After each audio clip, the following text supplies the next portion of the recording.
ఈ గుండె ఆగిపోతే మనిషి చచ్చిపోయినట్టు కదా యాక్చువల్గా. హై క్వాలిటీ తిండి తింటున్నారు, ఎక్సర్సైజ్ లేకపోవడం వల్ల కొలెస్ట్రాల్ పెరిగి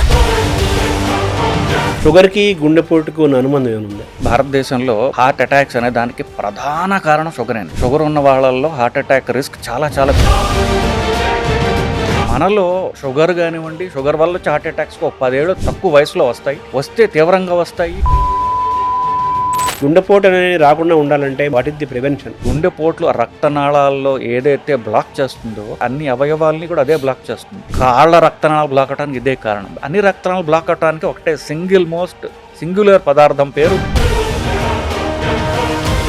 షుగర్ వచ్చిన తర్వాత పెరగకుండా ఉండాలంటే మీరు సూచించేది ఏంటి? డైట్, ఎక్సర్సైజ్ అనేవి మీరు ఏమి చేయగలరు దాంట్లో ఆప్టిమైజ్ చేసుకోవాలి. మీరు డైట్ బాగా చేయగలరా, డైట్ చేయండి, ఎక్సర్సైజ్ చేయండి. ఇలా మీరు బ్యాలెన్స్ చేసుకుంటూ బరువు తగ్గితే ఆ షుగర్ అనేది రివర్స్ అవుతుంది. ఇప్పుడు బరువు తగ్గించడానికి లేటెస్ట్గా కొన్ని ఇంజక్షన్లు కూడా అమెరికాలో ఉన్నప్పుడు ఇండియాలో కూడా ఈ మధ్యనే వచ్చినాయి విన్నాం. అవి నిజంగా ఎఫెక్ట్ చేస్తాయా? సైడ్ ఎఫెక్ట్స్ ఏమైనా ఉంటాయి? అమెరికాలో ఏ బ్రాండ్స్ లో ఉన్నాయో అదే బ్రాండ్స్ ఇండియాలో దొరుకుతున్నాయి. ప్రస్తుతం మనకి 2 ఇంజక్షన్లు ఉన్నాయి, ఒక టాబ్లెట్ ఉంది. మీరు ఆశ్చర్యపోతారు, ఇవన్నీ ఆకలి తగ్గిస్తాయి. ఇప్పుడు కరోనాను మళ్ళీ పెరుగుతున్న నేపథ్యంలో మన గుండె ఆరోగ్యాన్ని దృష్టిలో పెట్టుకొని మనం ఎటువంటి జాగ్రత్తలు తీసుకోవాలి? మొదట ఈసారి వచ్చేటటువంటి కరోనా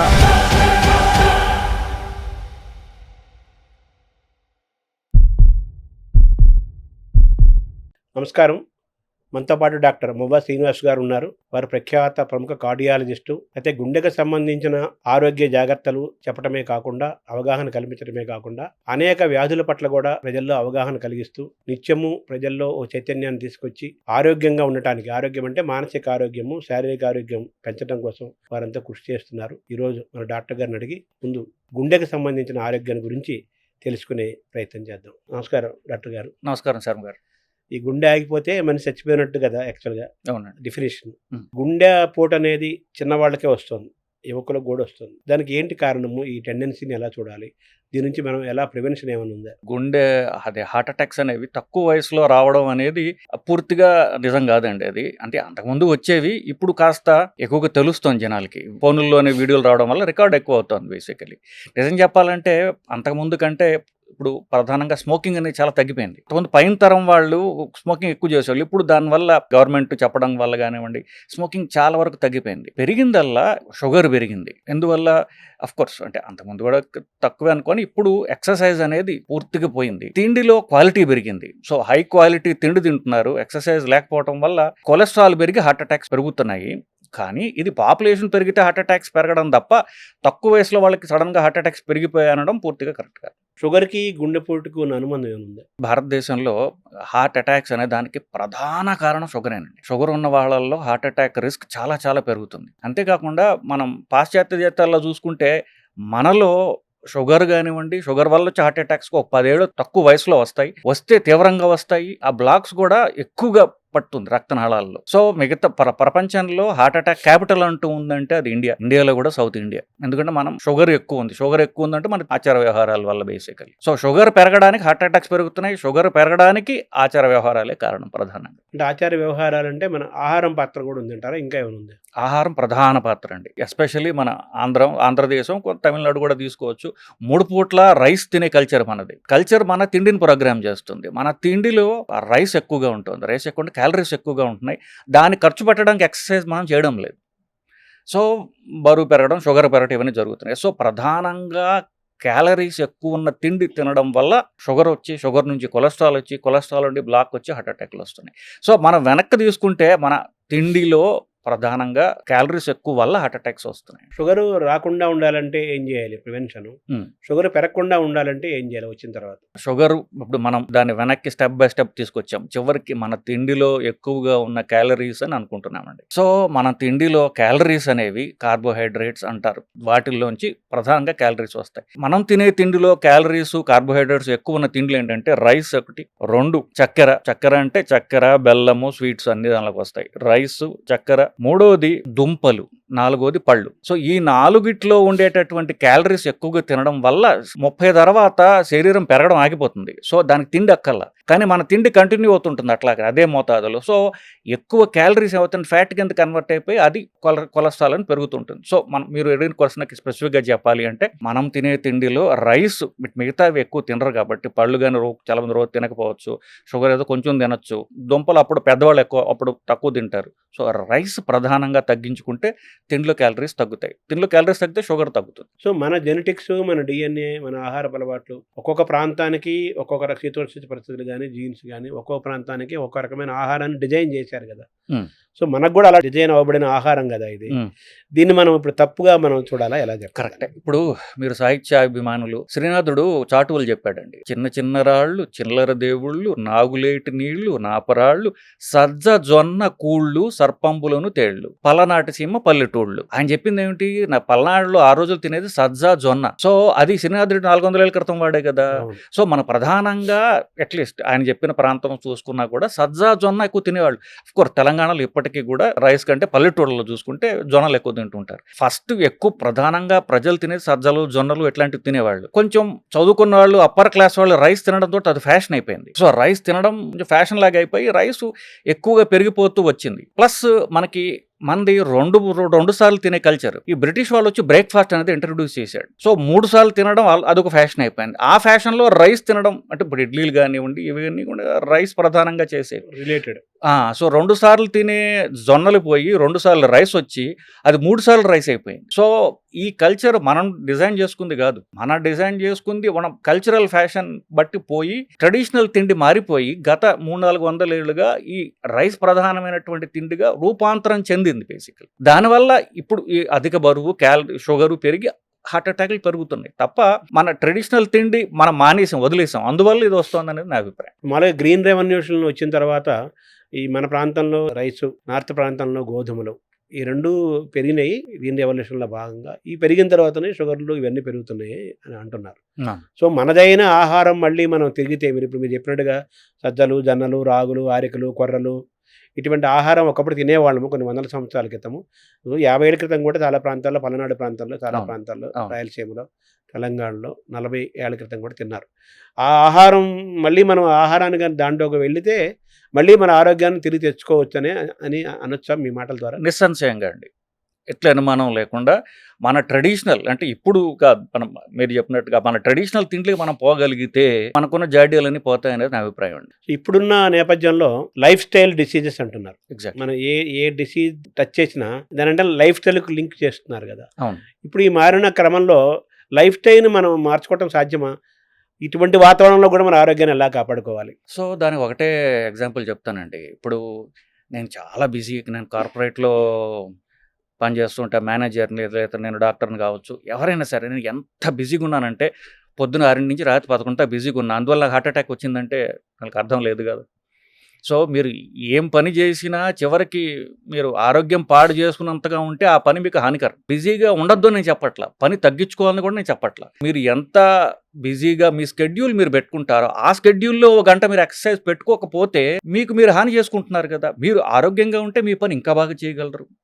సో మీకు పని చేయడానికి బాగా ఎఫిషియెంట్గా ఉండడానికి భాగంగా మీ బాడీని కాపాడుకోవడం కూడా మీ ఎఫిషియన్సీలో భాగం. అది పెద్ద పెద్ద పొజిషన్స్లో ఉన్న వాళ్ళకైతే వాళ్ళ ఆరోగ్యం ప్రజలకు ఉపయోగం కాబట్టి వాళ్ళ చుట్టూ ఉన్న టీము వాళ్ళకి సంవత్సరం పరీక్షలు చేయడం, వాళ్ళకి బలవంతంగా ఎక్సర్సైజులు చేస్తుంటారు. అలాగే if you want to be busy or if you think you are efficient, మీరు నేను ఎఫిషియంట్ అనుకుంటే దానిలో భాగంగా ఎక్సర్సైజ్ ఉండాలి. అంటే ఫిజికల్ ఫిట్ బాడీలో ఫిట్ మైండ్ ఉంటుంది కాబట్టి. సో నేను ఎంత బిజీగా ఉన్నాను, చాలా స్ట్రెస్ఫుల్ లైఫ్ కాబట్టి నేను ఎక్సర్సైజ్ చేయలేకపోతున్నాను అనడం అనేది మీరు ఎఫిషియంట్ కాదు అని చెప్తోంది అది. సో అంటే దెర్ ఈజ్ నో ఎక్స్క్యూజ్. మీరు పొద్దున బిజీగా ఉంటే మధ్యాహ్నం చేయండి, లంచ్ టైంలో చేయండి. లంచ్ టైంలో బిజీగా ఉంటే ఎక్సర్సైజ్ సాయంత్రం చేయండి. ఏదో ఒక టైంలో మీరు ఎక్సర్సైజ్ చేసి తీరాలి, లేదంటే మీరు అనారోగ్యం పాలవుతారని తథ్యం అండి. షుగర్లు రాకుండా ఉండాలంటే శాశ్వతంగా. షుగర్ వచ్చిన తర్వాత పెరగకుండా ఉండాలంటే మీరు సూచించేది ఏంటి? సింపుల్ లెక్క అండి బేసిక్‌గా. మనం తినే తిండిలో క్యాలరీస్ ఎక్కువ ఉంటున్నాయి. ఆ క్యాలరీస్‌ని ఖర్చు పెట్టలేకపోతున్నాం మనం.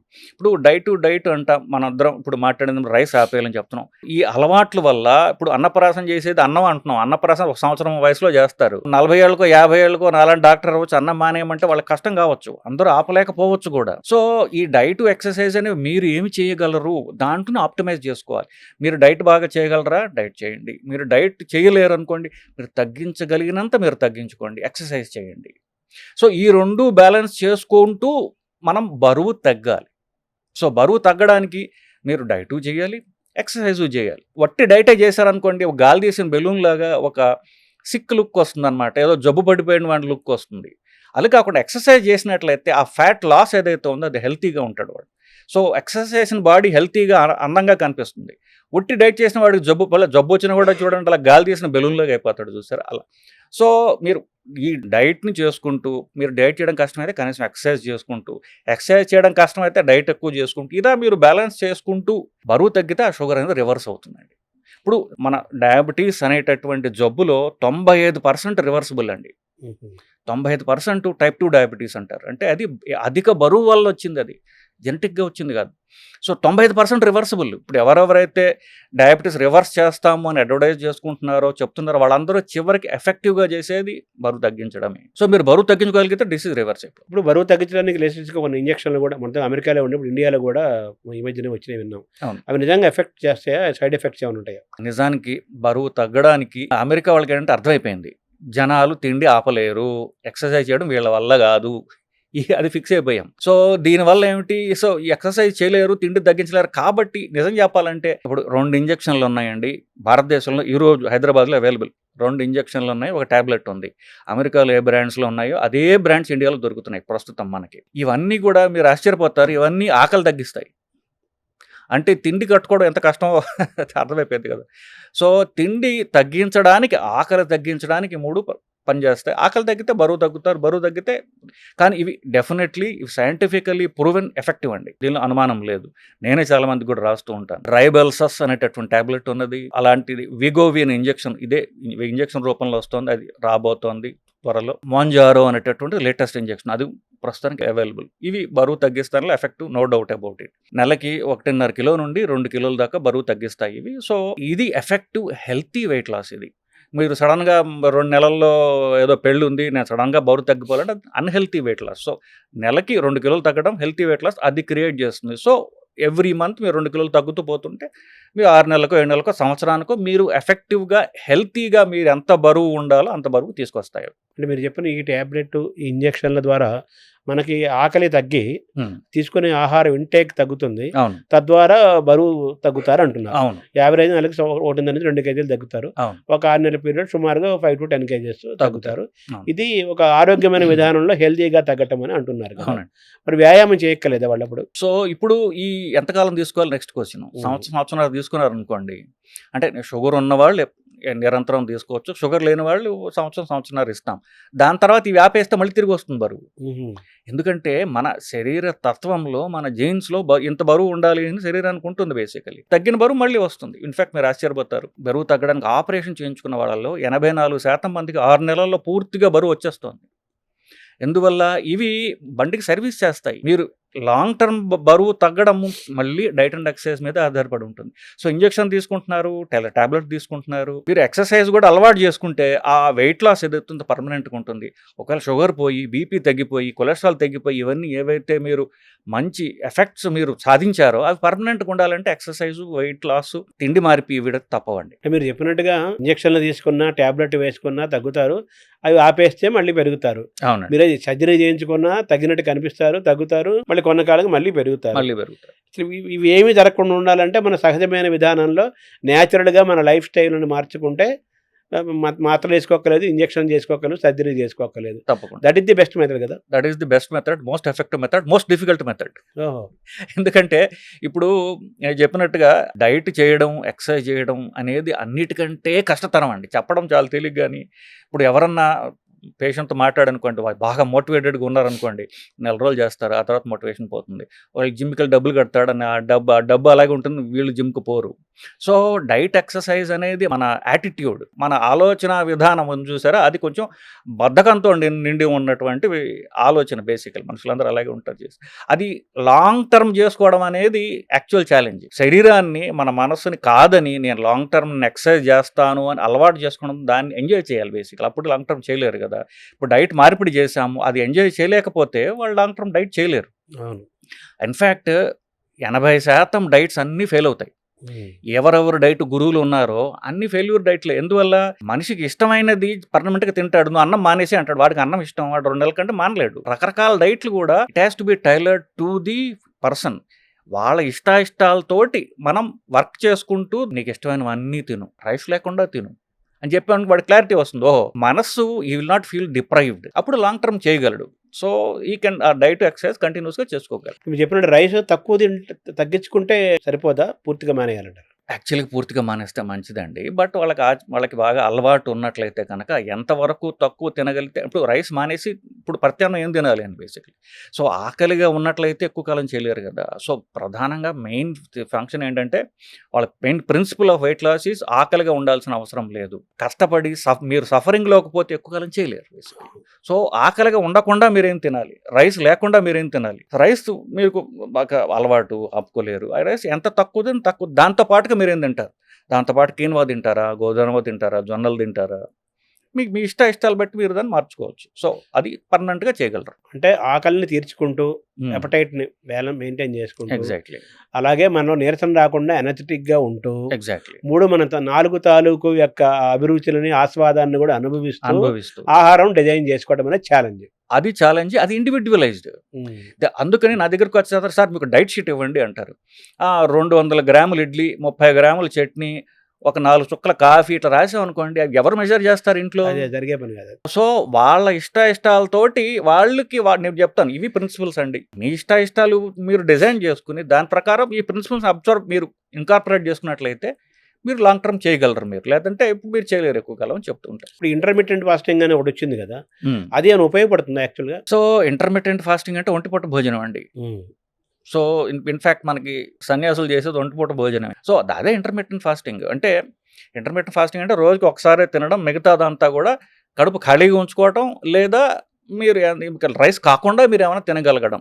సో అలా చేసినట్లయితే ఎఫెక్ట్ ఉండాలని అనుమానం లేదు. మీకు సైంటిఫిక్ రీజన్ చెప్పగలను. సైంటిఫిక్ రీజన్ ఏంటంటే, దానికి ఇప్పుడు మీరు ఏది తిన్నా కూడా అది పూర్తిగా బ్రేక్ డౌన్ అయ్యి కణాలకు వెళ్ళడానికి 12 గంటలు పడుతుంది. మీరు పొద్దున్న బ్రేక్ఫాస్ట్ 8ంటికి చేశారండి, ఆ తిన్న బ్రేక్ఫాస్ట్ పూర్తిగా అది కణాల్లో పోవడానికి రాత్రి 8 గంటలు అవుతుంది. మరి రాత్రి దాకా మరి వెయిట్ చేయట్లేదుగా.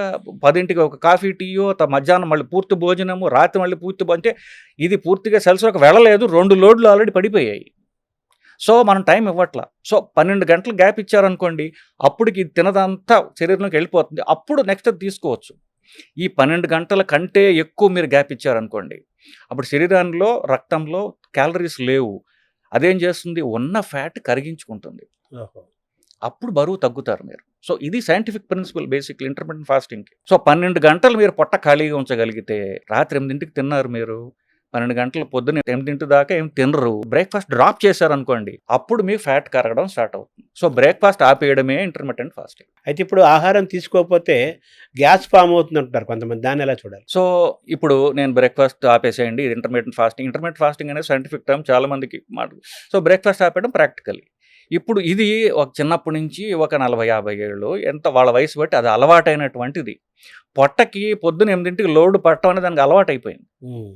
సో అది వేయలేదనుకోండి, అది గోల పెడుతుంది. అవసరం కొద్ది కాదు, అలవాటు బట్టి.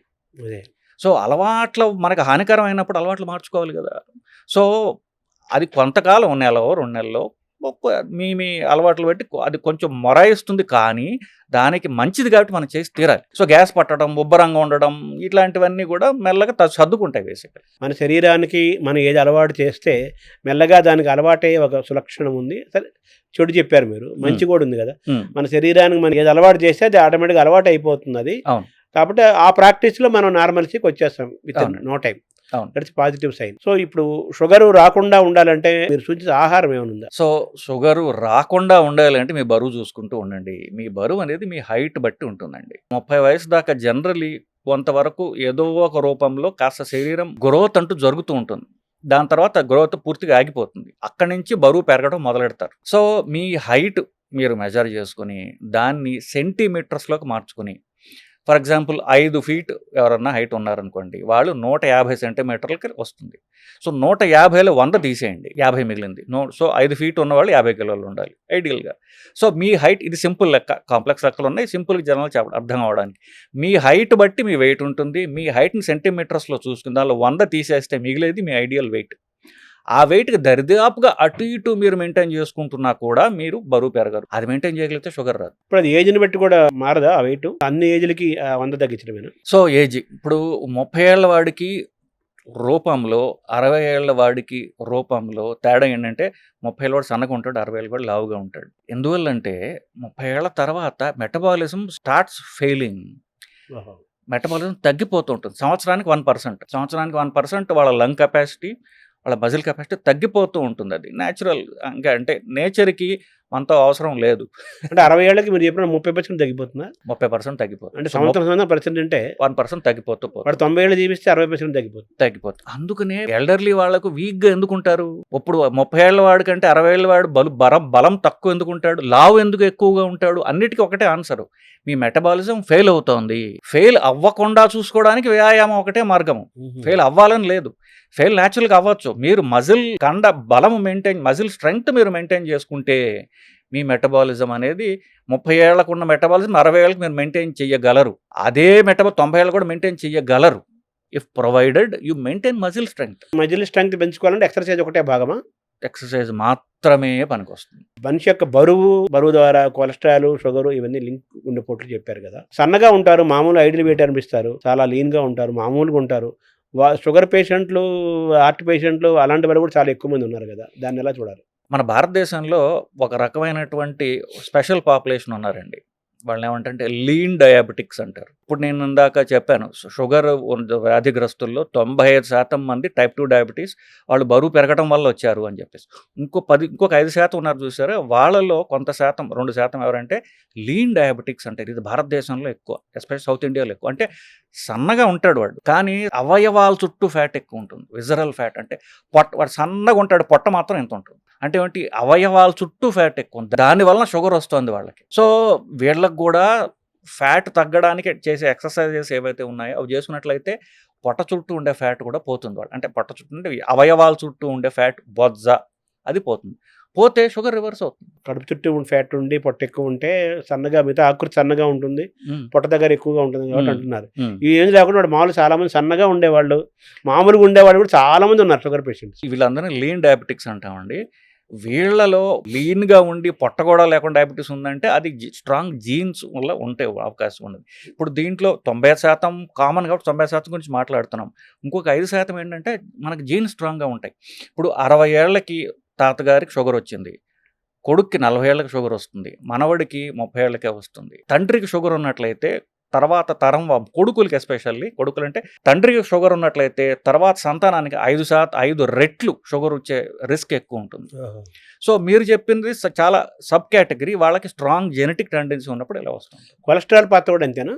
షుగర్ ఉంటే షుగర్ నుంచి కొలెస్ట్రాల్ వస్తూ ఉంటుంది. కానీ కొలెస్ట్రాల్ ఇండిపెండెంట్గా రావచ్చు, ఒట్టి కొలెస్ట్రాల్ రావచ్చు. కానీ షుగర్ వల్ల కామన్గా షుగర్ వల్ల కొలెస్ట్రాల్ పెరుగుతూ ఉంటుంది. గుండెపోట్లు అనేది మనం ప్రారంభంలో అనుకున్నాం. గుండెపోటు అనేది రాకుండా ఉండాలంటే మనం ఎటువంటి ఆహారం తీసుకోవాలి? ఇప్పుడు వాట్ ఇస్ ది ప్రివెన్షన్? గుండెపోటు ఎందుకు అంటున్నామంటే గుండెపోటు వల్ల ప్రాణాలు పోతాయని. బట్ అది గుండెపోట్లు రక్తనాళాల్లో ఏదైతే బ్లాక్ చేస్తుందో శరీరంలో అన్ని రక్తనాళాలని, అన్ని అవయవాల్ని కూడా అదే బ్లాక్ చేస్తుంది. ఫర్ ఎగ్జాంపుల్ గుండెపోటుకి ఏదైతే కారణమో పక్షవాతానికి అదే కారణం. అలాగే కాళ్ళ రక్తనాళాలు బ్లాక్ అవడానికి ఇదే కారణం. అన్ని రక్తనాళాలు బ్లాక్ అవడానికి ఒకటే సింగులర్ పదార్థం పేరు ఎల్డిఎల్. మన రిపీట్ ప్రొఫైల్లో అది కనిపిస్తూ ఉంటుంది. ఇది ఎల్డిఎల్ అనే పదార్థం కొలెస్ట్రాల్ అన్నదానికి ఇది ప్రధాన కారణం. దీనివల్ల బ్లాక్ అవుతాయని లిపిడ్ హైపోథసిస్ అని 1978లో కనిపెట్టారండి. ఇది ఒక స్టడీ చేసి కనిపెట్టారు బేసికలీ. సో ఎల్డిఎల్ అనే పదార్థాన్ని పరీక్ష చేసుకుంటూ, ఇన్ఫ్యాక్ట్ అమెరికన్ హార్ట్ అసోసియేషన్ వాళ్ళు ఏమంటారంటే 18 ఏళ్ళు వయసు దాటిన వాళ్ళు ప్రతి సంవత్సరం, ఫుల్ పాపులేషన్ ప్రతి సంవత్సరం కొలెస్ట్రాల్ పరీక్ష చేసుకోండి, ఎల్డిఎల్ మానిటర్ చేసుకోండి. దాని బ్యాడ్ కొలెస్ట్రాల్ అంటున్నారు. అది బ్యాడ్ కొలెస్ట్రాల్ అంటున్నాం. అది మీరు ఒక గంట కనిపెడుతూ దాన్ని మీరు 120 కంటే తక్కువ మెయింటైన్ చేసుకుంటూ మీరు ఎక్సర్సైజ్ చేయండి, డైట్ చేయండి, మీరు ఏం కావాలంటే అది చేసుకోండి. అది చేసుకుని 120 కంటే దాటకుండా చూసుకుంటే మీకు హార్ట్ అటాక్ మీకు రాదు. సో బ్యాడ్ కొలెస్ట్రాల్ రాకుండా తగ్గించుకుంటూ పెరగకుండా చూసుకోవటం ముఖ్యమన్నారు. గుడ్ కొలెస్ట్రాల్ పెంచుకోవడం కూడా ఇంపార్టెంట్ కదా. గుడ్ కొలెస్ట్రాల్ పెరిగితే బ్యాడ్ కొలెస్ట్రాల్ అది చాలా వరకు బ్యాలెన్స్ చేస్తుందండి. ఆ గుడ్ కొలెస్ట్రాల్ పెరగటం ఎలా అనేది ప్రధాన అంశం. ఇప్పుడు గుడ్ కొలెస్ట్రాల్ పెరగడానికి ఎక్సర్సైజ్ చాలా ఉపయోగపడుతుంది. అంటే ఎస్పెషల్లీ లాంగ్ డిస్టెన్స్, అంటే ఎక్కువ దూరం నడవడం, ఎక్కువ దూరం సైకిల్ తొక్కడం, ఎండ్యూరెన్స్ స్పోర్ట్స్, వీటి వల్ల ఎల్డిఎల్ పెరుగుతుంది. కొన్ని రకాలైన ఫుడ్స్ తినడం ద్వారా గుడ్ కొలెస్ట్రాల్ పెరుగుతుంది. ఫుడ్స్ అంటే fish related, fish oil related. For example ఎక్కడెక్కడైతే చేప ఎక్కువ తింటున్నారో, ఫర్ ఎగ్జాంపుల్ జపాన్లో ఒకినావా అనేటువంటి ఒక ద్వీపం ఉంది, ఐలాండ్ ఉంది. దాంట్లో 90% మంది 90 ఏళ్ళు దాటిన వాళ్ళే. సో వాళ్ళలో స్టడీ చేశారు ఒకటి, ఎందుకు ఇక్కడ ఎక్కువ కాలం బతుకుతున్నారు అని. వాళ్ళు ఏం చేసి వాళ్ళ పరీక్ష చేయగా ఏం తెలిసింది, వాళ్ళు ఎక్కువ ఫిష్ తింటున్నారు అని చెప్పేసి. ఫిష్ ఆయిల్లోంచి గుడ్ కొలెస్ట్రాల్ పెరిగే సబ్స్టెన్స్ వస్తాయి. కొన్ని స్టడీస్ చేశారు, అన్ప్రూవన్, చాలా చిన్న స్టడీస్ ఏంటంటే వెల్లుల్లిలో కూడా ఎల్డిఎల్, హెచ్డిఎల్ అనేటువంటి గుడ్ కొలెస్ట్రాల్ పెరిగే గుణం ఉన్నది అని చెప్పేసి. సోలోమన్ ఏదో ఒక చేప అంటారు. సోలమన్ చేప. సో ఈ చేపలు అవి ప్రధానంగా తినొచ్చు. ఇప్పుడు వెజిటేరియన్స్ అంటే మేము చేపలలో తింటాం అనుకునే వాళ్ళకి ఫిష్ ఆయిల్ క్యాప్స్యూల్స్ అని దొరుకుతున్నాయి, అవి వాడచ్చు. ఫిష్ ఆయిల్ క్యాప్స్యూల్లో కూడా మాకు అభ్యంతరం ఉన్నది. దాంట్లోంచి తీసినటువంటి ఒమేగా 3 ఫ్యాటీ యాసిడ్ అనేటటువంటి ఫైనల్ పదార్థం ఉన్న క్యాప్సూల్ దొరుకుతాయి. అది మీరు రోజుకి ఒకటి వేసుకుంటే మీకు గుడ్ కొలెస్ట్రాల్ పెరుగుతుంది. సప్లిమెంట్ ఉంది మన దగ్గర. సప్లిమెంట్స్ ఉన్నాయి. తర్వాత నిద్రలో కొంతమంది గుండెపోట్లు వస్తుంటాయి, అలాగే బోర్లో పనుకుంటే ప్రమాదం అంటారు. ఇది కరెక్టేనా? ఇది బోర్లా పడుకోవడం వల్ల ఎటు ప్రమాదం లేదు నిజానికి. సో అది నిద్రలో హార్ట్ అటాక్స్ రావడం ఎంతవరకు, నిద్రలో హార్ట్ అటాక్స్ 2 ప్రధాన కారణాలండి. హార్ట్ అటాక్స్ అన్నీ కూడా ఎర్లీ ఇన్ ద మార్నింగ్ వస్తాయి. ఎందుకంటే ఇప్పుడు మనం ఏదైతే అనుకుంటున్నామో, మనకంటే శరీరము కొన్ని, ఈ ప్రకృతి అనేటటువంటిది మన చుట్టూ ఉన్న చూసారా, కొన్ని వందల లక్షల ఏళ్లుగా దాన్ని రిఫైన్ చేసుకుంటూ వచ్చింది. సో మన గుండె కొట్టట్లేదు కదా. సో శరీరానికి ఇంటెలిజెన్స్ ఏం చేస్తుందంటే, పొద్దున్న 6ంటికి వీళ్ళు నిద్ర లేపాలి కాబట్టి పొద్దున్న 3-4ంటికి బీపీ పెరగడం స్టార్ట్ అవుతుంది. ఆ బీపీ పెరగడంలో భాగంగా ఒక్కొక్కసారి హార్ట్ అటాక్ రిస్క్ వస్తుంది. ఎందుకు, బీపీ ఆల్రెడీ అధికంగా ఉన్న వాళ్ళకి, ఆల్రెడీ కొలెస్ట్రాల్ ఉన్న వాళ్ళకి ఆ బీపీ పెరగడంతో ఎర్లీ మార్నింగ్ అనేది సడన్గా హార్ట్ అటాక్స్ వస్తుంది. So heart attacks early morning రావడం అనేది, పక్షవాతాలు ఎర్లీ మార్నింగ్ రావడం అనేది ఇది చాలా కామన్. దానికి సైంటిఫిక్గా ఇవి ఉన్నాయి. ఇంకొకటి, కొన్ని జెనెటిక్ హార్ట్ జబ్బులు ఉంటాయి, అవి కూడా అర్ధరాత్రి వస్తాయి, ఎర్లీ మార్నింగ్. అవి అర్ధరాత్రి నిద్రలో వచ్చే హార్ట్ అటాక్స్ వచ్చి అవి జెనెటిక్గా వచ్చినటువంటి జబ్బులు అవి. కానీ ప్రధానంగా హార్ట్ అటాక్స్, పక్షవాత ఎర్లీ మార్నింగ్ రావడానికి కారణం early morning rise of BP basically. So already BP ఎక్కువ ఉందనుకోండి, ఇంకా పెరిగి హార్ట్ అటాక్ వస్తుంది. సో బీపీ కనుక మనం కంట్రోల్ చేసుకుంటూ ఉంటే, ఎస్పెషల్లీ నైట్ బీపీ తక్కువ ఉన్నట్లయితే ఎర్లీ మార్నింగ్ హార్ట్ అటాక్స్, పక్షవాతాలు మనం నివారించవచ్చు. అంటే కొలెస్ట్రాల్ కూడా నైట్ టైం ఎక్కువ వర్క్ చేస్తుంటుంది అంట, అది కరెక్ట్ అండి? కొంతవరకు కరెక్ట్ అండి. అది కొలెస్ట్రాల్ అనేది రాత్రిపూట తయారవుతుంది లివర్లో, కాబట్టి కొలెస్ట్రాల్ టాబ్లెట్ రాత్రి ఇస్తారు. సో మామూలుగా ఇచ్చే కొలెస్ట్రాల్ టాబ్లెట్లు అంటే పాత కొలెస్ట్రాల్ టాబ్లెట్లు రాత్రి ఇవ్వమని చెప్పేవాళ్ళం. కొత్తవి అయితే ఎప్పుడు తీసుకున్నా పర్వాలేదు అంటే, ఎందుకంటే రోజంతా పనిచేస్తుంది కాబట్టి. బట్ ఐడియల్లీ ఇప్పటికీ కూడా కొలెస్ట్రాల్ టాబ్లెట్ నైట్ తీసుకోండి అనడానికి కారణం మీరు చెప్పిన పాయింట్. సరే, పొద్దున్న మన నిద్ర లేచిన వెంటనే తెల్లారుజామున వస్తుంటాయి, సడన్గా కొంతమంది గుండెపోట్లు వస్తాయి. సరే, కొంతమంది గుండెపోటు రాకపోయినా కానీ మనం కొంచెం నివారణ చేసుకోవాలి అంటే, పొద్దున్న లేచిన వెంటనే మనం ఇమీడియట్గా ఏం చేయాలి, ఏం చేయకూడదు? ఇప్పుడు గుండెపోటు రావడానికి కారణాలు ఎప్పుడు ఒకటే ఉంటాయండి, షుగరు, బీపీ, కొలెస్ట్రాల్, ఇట్లాంటివి, స్మోకింగ్. వీటిని కంట్రోల్ చేసుకుంటే గుండెపోటు రిస్క్ తగ్గుతుంది బేసికలీ. కానీ మీరు చెప్పిన పాయింట్, మీరు స్పెసిఫిక్ క్వశ్చన్ అడిగారు కాబట్టి, ఇప్పుడు చాలా మంది ఏం చేస్తారంటే, వాళ్ళకి ఎర్లీ మార్నింగ్ టాయిలెట్ వస్తుంది. టాయిలెట్ వస్తే అదే నిద్రలో లేచి టాయిలెట్కి వెళ్తారు, అదే సగం నిద్రలోనే మూత్రం కానివ్వండి, మల విసర్జన చేస్తూ ఉంటారు బేసికలీ. ఇప్పుడు మూత్ర విసర్జన ఎస్పెషల్లీ చేసినప్పుడు ఫుల్ బ్లాడర్ ఉంటుంది నైట్, అది సడన్గా ప్రెషర్ తగ్గడం వల్ల బీపీ తగ్గుతుంది. సో బీపీ తగ్గి కళ్ళు తిరిగి పడిపోతుంటారు, కళ్ళు తిరిగి పడిపోయి కాంప్లికేషన్లు వస్తూ ఉంటాయి. బాత్రూంలో పడిపోయాడు, లో బీపీ రావడం వల్ల. సో చిన్న చిట్టగా ఏంటంటే, ఏ వయసు వాళ్ళైనా సరే, మీరు మంచం నుంచి లేచినప్పుడు వెంటనే ఫస్ట్ నుంచోకుండా ఒక్క అర నిమిషం మంచం మీద కూర్చోండి. మీరు బ్యాలెన్స్గా ఉన్నారా ఏమిటో చూసుకోండి. చూసుకుని నుంచుని మళ్ళీ చూడండి. సో నేను am I fit to walk first. మీరు అంతా బాగుంది అనుకున్నప్పుడే మీరు బాత్రూమ్కి వెళ్ళండి. నేను పెద్దవాళ్ళ గురించి మాట్లాడట్లా. నా మిత్రుడు ఒక కార్డియాలజిస్ట్, అతను 40 ఉంటాయేమో. సో అతను ఇలాగే పొద్దున 5ంటికి టాయిలెట్కి వెళ్ళాడు, కళ్ళు తిరిగి పడిపోయి బుర్ర దెబ్బ తగిలి కుట్లు వేసుకోవాల్సిన పరిస్థితి వచ్చింది. So simple method. సో మీరు లేచినప్పుడు ఒక్క క్షణం కూర్చోండి, అంతా బాగుందంటే నుంచుని ఒక క్షణం ఆగండి, అప్పుడు నడవండి. టాయిలెట్కి వెళ్ళేటప్పుడు కూర్చుని వెళ్ళడం సేఫ్. ఇప్పుడు ఆల్రెడీ బీపీ తక్కువ ఉంటుంది, రాత్రి యూరినేషన్ ఇంకా తగ్గిపోయింది అనుకోండి, కళ్ళు తిరిగి పడతారు. సో కూర్చుని ఉంటే యువర్ సేఫర్. ఇప్పుడు కరోనాను మళ్ళీ పెరుగుతున్న నేపథ్యంలో మన గుండె ఆరోగ్యాన్ని దృష్టిలో పెట్టుకొని మనం ఎటువంటి జాగ్రత్తలు తీసుకోవాలి? మొదట ఈసారి వచ్చేటటువంటి కరోనా అంత ప్రమాదకరమైన ప్రాణాంతకమైన కరోనా కాదు. బట్ స్టిల్ మనకి రాకుండా ఉండాలంటే మాస్క్ వేసుకోండి. ఇన్ఫాక్ట్ గవర్నమెంట్ రెగ్యులేషన్ మాస్క్ కూడా అక్కర్లేదు అంటున్నాయి. కానీ ఎవరైతే దగ్గుతున్నారో తుమ్ముతున్నారో వాళ్ళకి కాస్త దూరంగా ఉండండి. మీకు జ్వరం వచ్చినట్లయితే మిమ్మల్ని మీరు మిగతా వాళ్ళకి దూరంగా ఉంచుకోండి. ఎస్పెషల్లీ పెద్దవాళ్ళు ఇంట్లో ఉండొచ్చు, పేషెంట్స్ ఇంట్లో ఉండొచ్చు. ఆ 2 రోజులు కాస్త మాస్క్ అయినా వేసుకోండి. ఈ మాత్రం చేస్తే మీకు కరోనా రాకుండా మీరు కాపాడుకోగలరు. ఫస్ట్ డేంజరస్ వైరస్ కాదు కాబట్టి మనకి రాకుండా చూసుకోవడానికి, మన నుంచి ఇంకొకరికి పోకుండా ఉండడానికి మాస్క్ ఒకటే సరండి. ఇప్పుడు షుగర్ పేషెంట్లు, బీపీ పేషెంట్లు ఇలాంటి వాళ్ళు ఇంకొంచెం కేర్ఫుల్గా ఉండాలి కదా. షుగర్, బీపీ వల్ల మిగతా ప్రాబ్లమ్ గుండె, కిడ్నీ, బ్రెయిన్ ఇట్లాంటి ప్రాబ్లమ్స్ వచ్చిన వాళ్ళు మాత్రం ఎందుకంటే వాళ్ళు జాగ్రత్తగా ఉండాలి. షుగర్ ఇట్ సెల్ఫ్ మీరు చెప్పినట్టుగా కొంతవరకు మన రోగ నిరోధక శక్తిని తగ్గిస్తుంది, ఎస్పెషల్లీ అన్కంట్రోల్డ్ షుగర్. సో వీళ్ళు తుమ్ములు, దగ్గులు వాళ్ళకి దూరంగా ఉండండి. సో ఎస్పెషల్లీ మీరు క్లోజ్డ్ స్పేసెస్, ఒక లిఫ్టో, ఒక కారో, ఒక బస్సో, ట్రైనో ఉన్నప్పుడు అంతా అది ఒక ఏసీ పెట్టిలాగా ఉంటుంది. అది ఆ పెట్టిలో తుమ్ములు, దగ్గులు నడుస్తూ ఉంటాయి. మన వాళ్ళకి మనం నోటికి అడ్డం పెట్టుకోవాలన్న అంగిత జ్ఞానం ఉండదు. అందరూ మొహల మీద దగ్గుతుంటారు. వాళ్ళని ఆపలేము, మనకి మనం ప్రొటెక్ట్ చేసుకోవాలి. సో ఈ రోగ నిరోధక తక్కువ ఎవరైతే ఉంది అనుకుంటున్నారో, రిస్క్ ఫ్యాక్టర్స్ ఉన్న వాళ్ళు మీరు మాస్క్ వేసుకోవడం ద్వారా మిమ్మల్ని మీరు కాపాడుకోగలరు. థ్యాంక్ యూ డాక్టర్ గారు. చాలా క్లుప్తంగా, చాలా సరళంగా అందరికి అర్థమయ్యేటట్టు చాలా విషయాలు చెప్పారు. ఇంకొక సందర్భంలో వేరే టాపిక్స్ మాట్లాడదాం. చాలా థ్యాంక్ యూ డాక్టర్ గారు. నమస్కారం. నమస్కారం.